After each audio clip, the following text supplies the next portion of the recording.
السلام علیکم ورحمۃ اللہ وبرکاتہ۔ محترم ناظرین، آئیے ہم آج کے اس ویڈیو میں ائمہ اربعہ میں سب سے آخری امام احمد بن حنبل رحمہ اللہ کے بارے میں مختصر باتیں معلوم کرتے ہیں۔ آپ کا نام امام احمد بن حنبل، ابو عبداللہ کنیت، بغداد میں ربیع الاول 160 پر 4 ہجری میں پیدا ہوئے۔ اپنے دور کے سب سے بڑے عالم حدیث مجتہد تھے۔ سنت نبوی سے عملی و علمی لگاؤ تھا، اس لیے امت سے امام اہل سنہ کا لقب پایا۔ زہد و استغنا ایسا مثالی تھا کہ جذبہ جہاد سے ہر وقت معمور رہتے۔ آپ کے والد محترم بھی فوج کے ایک سپاہی تھے جو جوانی میں ہی انتقال کر گئے۔ اس وقت ان کی عمر 2 برس کی تھی۔ والد محترمہ نے تربیت و تعلیم کی ذمہ داری کو نبھایا اور پوری نگہداشت کی اور ابتدائی تعلیم بغداد میں ہی دلائی۔ 16 برس کی عمر میں آپ نے حدیث کی سماعت شروع کی۔ امام ابو یوسف رحمہ اللہ کے حلقۂ درس میں بیٹھے۔ 180 ہجری میں سب سے پہلا حج کیا۔ علماء حجاز سے علم سیکھتے رہے۔ 1990 پر 6 ہجری میں یمن جا کر امام عبد الرزاق الصنعانی رحمہ اللہ سے احادیث سنی۔ یہاں امام یحییٰ رحمہ اللہ، ابن معین اور اسحاق بن راہوی رحمہ اللہ سے بھی ان کے شریک درس رہے۔ آپ کوفہ بھی تشریف لے گئے۔ مسافرت برائے حدیث میں تنگ دستی بھی دیکھی۔ ان دنوں جس جگہ قیام پذیر رہے، سر کے نیچے سونے کے لیے اینٹ رکھا کرتے۔ کہا کرتے، کاش میرے پاس 10 درہم ہوتے، میں حدیث سننے کے لیے جریر بن عبد الحمید کے پاس رہ چلا جاتا۔ امام شافعی رحمہ اللہ خود فرماتے ہیں، انہوں نے مجھ سے مصر آنے کا وعدہ کیا، مگر معلوم نہیں کس وجہ سے نہیں آ سکے۔ ہو سکتا ہے کہ پیسوں کی کمی کی وجہ سے نہ آئے ہوں۔ اس کے باوجود امام محترم رحمہ اللہ تقریباً سارے اسلامی ممالک میں گھومے اور اپنے وقت کے بیشتر مشائخ سے احادیث حاصل کیں۔ زمانہ طالب علمی میں ہارون رشید کی طرف سے یمن کا قاضی بننے کی پیشکش ہوئی، جسے انہوں نے قبول نہ کیا۔ 190 پر 9 ہجری میں امام شافعی رحمہ اللہ جب دوسری بار بغداد تشریف لائے تو امام احمد رحمہ اللہ سے انہوں نے کہا، اگر تمہارے پاس کوئی صحیح حدیث حجاز، شام یا عراق کہیں کی ہو مجھے مطلع کرو۔ میں حجازی فقہا کی طرح نہیں ہوں جو اپنے شہر کے علاوہ دیگر بلاد اسلامیہ میں پھیلی ہوئی احادیث کو غیر مصدقہ سمجھتے ہیں۔ اس وقت امام احمد رحمہ اللہ کی عمر 36 برس کی تھی۔ آپ کے اساتذہ کی بات کریں تو آپ کے اساتذہ کی ایک خاص تعداد ہے جن سے فقہ حدیث کا علم آپ نے حاصل کیا۔ ان میں قاضی ابو یوسف رحمہ اللہ، امام شافعی رحمہ اللہ، سفیان رحمہ اللہ، یحییٰ بن سعید القطان رحمہ اللہ، عبد الرحمن بن مہدی رحمہ اللہ، اسماعیل رحمہ اللہ، ابو داؤد طیالسی رحمہ اللہ اور وکیع رحمہ اللہ جیسی نابغہ روزگار شخصیت نے، جو اپنے مقام اور مرتبے کے اعتبار سے نہ صرف روایت و درایت حدیث میں سب سے آگے ہیں بلکہ فقاہت کے اعتبار سے بھی وہ اجتہاد کے مقام کو پہنچتے ہیں۔ امام محترم نے حدیث حفظ کی اور جمع بھی کی۔ اس ذوق نے انہیں اپنے وقت کا امام اور مجتہد بنا دیا۔ امام ابراہیم الحربی کہتے ہیں، میں نے امام احمد کو دیکھا، یوں لگتا تھا کہ اللہ تعالیٰ نے ان میں علم اولین و آخرین جمع کر دیا۔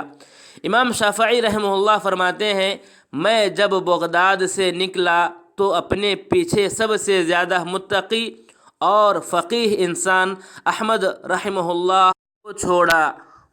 اگر آپ کی تلامذہ کی بات کریں تو بہت سے علماء نے آپ سے علم حاصل کیا، خصوصیت کے ساتھ آپ سے فقہ اور اجتہادات کو اخذ کرنے والے 120 سے زیادہ فقہا اور شاگرد ہیں، جنہوں نے اپنے شیخ کی فقہ اور اجتہادات کو سارے عالم میں پھیلایا۔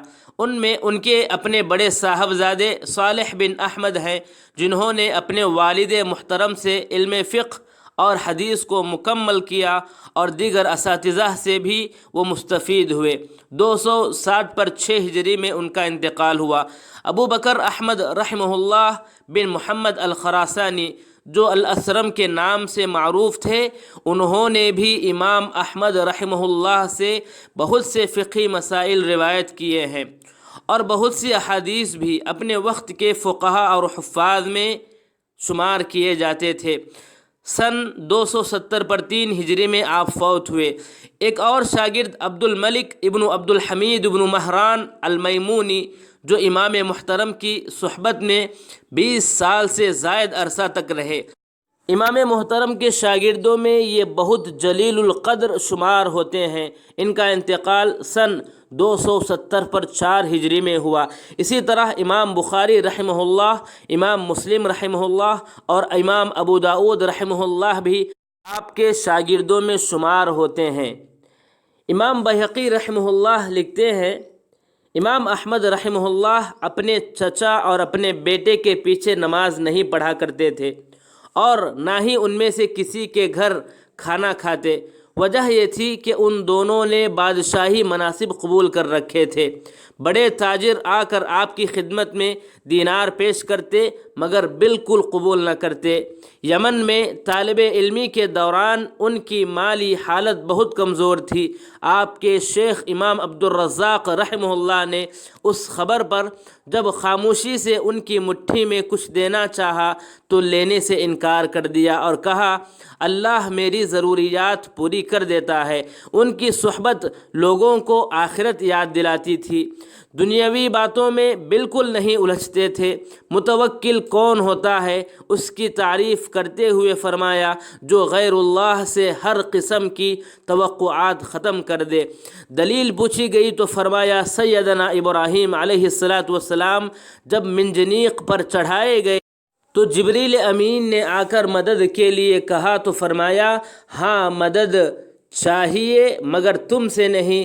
جبریل علیہ السلام نے عرض کی، تو آپ اسی سے کہیے جس سے آپ کہنا چاہتے ہیں۔ سیدنا ابراہیم علیہ السلام نے فرمایا، میرے لیے وہی امر پسندیدہ ہے جو اللہ تبارک و تعالیٰ کو پسندیدہ ہے۔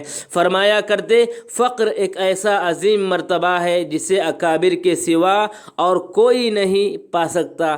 اپنی دعاؤں اور سجدوں میں اکثر گڑ گڑاتے اور فرماتے، اے اللہ، اگر گنہگاران امت محمدیہ کا تو کوئی فدیہ چاہتا ہے تو مجھی کو ان کا فدیہ بنا لے۔ ان باتوں سے اندازہ کیا جا سکتا ہے کہ آپ ورع و تقوی میں کس قدر منجھے ہوئے آدمی تھے اور کس قدر زہد والے آدمی تھے۔ اب آئیے ایک نظر فتنہ خلق قرآن پر ڈالتے ہیں۔ خلیفہ مامون نے معتزلی علماء کے اکسانے پر علماء امت کو ایک خط لکھا، جس میں قرآن کو مخلوق اور محدث ماننے کی جبراً دعوت تھی۔ انکار کی صورت میں سختیاں شروع کر دیں، معاش بند کر دیا اور سخت سزاؤں کی دھمکی بھی دی۔ بہت سے جبراً قائل ہو گئے کہ قرآن مخلوق ہے، مگر امام احمد رحمہ اللہ اور محمد رحمہ اللہ اس نظریے کو ماننے سے صاف انکار کر دیے۔ آزمائش کے اس مرحلے پر دونوں بثابت قدم رہے، بلکہ کندن بن کر نکلے اور بڑا مرتبہ حاصل کیا۔ مگر درجہ بدرجہ جتنا ایمان اتنی آزمائش، اور یہ اذیتیں، یہ مصیبتیں تا حیات قائم رہیں، حالانکہ وہ بے گناہ۔ خلیفہ مامون نے سب علماء کو بلا بھیجا۔ کمزور لوگ حکومت کی سطوت اور قہر کے آگے گردن خم کر بیٹھے۔ امام احمد اور محمد بن نوح نے جب نہ مانا تو دونوں حضرات کو اونٹ پر سوار کر کے مامون کے ہاں لے جایا گیا۔ راستہ میں ایک بدو نے نصیحت کرتے ہوئے کہا، آپ مسلمانوں کی نمائندگی کرنے جا رہے ہیں، سب کی نظر آپ پر ہے، للہ آپ مسلمانوں کو رسوا نہ کیجیے گا، اللہ آپ کا دوست ہے، صبر کیجیے گا، جنت آپ اور آپ کے شہید ہونے کی دیر تک ہے، موت تو بہرحال آنی ہے، اس فتنے میں اگر آپ کامیاب ہو گئے تو دنیا اور آخرت دونوں سنور جائیں گی۔ امام احمد رحمہ اللہ فرماتے ہیں کہ یہ نصیحتیں میرے دل کو لگ گئیں اور میں نے مامون کے خیالات کی نفی کا پورا عزم کر لیا۔ مامون کے ہاں جب یہ دونوں حضرات پہنچے تو قریب ہی ایک جگہ میں انہیں ٹھہرا دیا گیا۔ خادم نے اطلاع دی کہ مامون نے رسول اللہ صلی اللہ علیہ وسلم سے قرابت کا واسطہ دے کر قسم کھا لی ہے، اگر احمد رحمہ اللہ نے خلق قرآن کا اقرار نہ کیا تو اسی تلوار سے اس کی گردن اڑا دوں گا۔ امام احمد رحمہ اللہ نے یہ سنتے ہی گھٹنے زمین پر ٹیک دیے اور آسمان کی طرف نگاہ اٹھائی اور عرض کی، خدایا اس فاجر کو تیرے حلم نے بہت مغرور کر دیا ہے کہ وہ اب تیرے دوستوں پر بھی تلوار اٹھاتا ہے، خدایا اگر تیرا کلام غیر مخلوق ہے تو مجھے اس پر ثابت قدم رکھ، میں اس کے لیے ہر مصیبت سہنے کو تیار ہوں۔ اسی رات صبح ہونے سے پہلے مامون کا انتقال ہو گیا، مگر معتصم خلیفہ بن گیا۔ اس نے محمد بن ابی داؤد کو اپنا وزیر اور قوت بازو بنایا۔ اس طرح معتصم مامون سے بھی زیادہ اس نظریے کے لیے سخت گیر ثابت ہوا۔ اس نے امام محترم کو دیگر قیدیوں کے ساتھ بیڑیاں باندھ کر ایک کشتی میں بغداد کی طرف بھیج دیا۔ محمد رحمہ اللہ راستے ہی میں انتقال کر گئے، انا للہ و انا الیہ راجعون۔ امام محترم جب بغداد پہنچے تو پاؤں میں بوجھل بیڑیاں تھیں جن کی وجہ سے چلنا دشوار تھا، سخت علیل ہو گئے، قید خانہ میں ڈال دیے گئے اور 30 ماہ قید میں رہے۔ پھر معتصم کے پاس انہی بیڑیوں میں لائے گئے، سر من رآ میں ایک کمرہ میں بند کر دیا گیا جس میں اندھیرا ایسا تھا کہ کوئی چیز نظر نہ آتی۔ رب کے حضور نماز شکر ادا کی۔ امام محترم فرماتے ہیں، معتصم کے پاس اسی حالت میں مجھے لے جایا گیا، میں نے سلام کے بعد گفتگو کی اور کہا کہ آپ کے نانا محترم کا کیا پیغام تھا؟ معتصم نے کہا، لا الہ الا اللہ کی طرف۔ تھوڑی گفتگو کے بعد معتصم نے عبد الرحمن معتزلی کو کہا کہ ان سے پوچھو۔ عبد الرحمن نے مجھ سے کہا، قرآن کے متعلق آپ کا کیا خیال ہے؟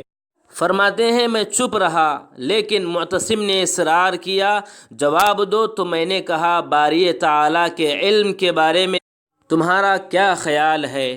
اس نے جواب دیا، میں نے کہا قرآن اللہ کا علم ہے اور جس نے اللہ کے علم کو مخلوق کہا اس نے کفر کیا۔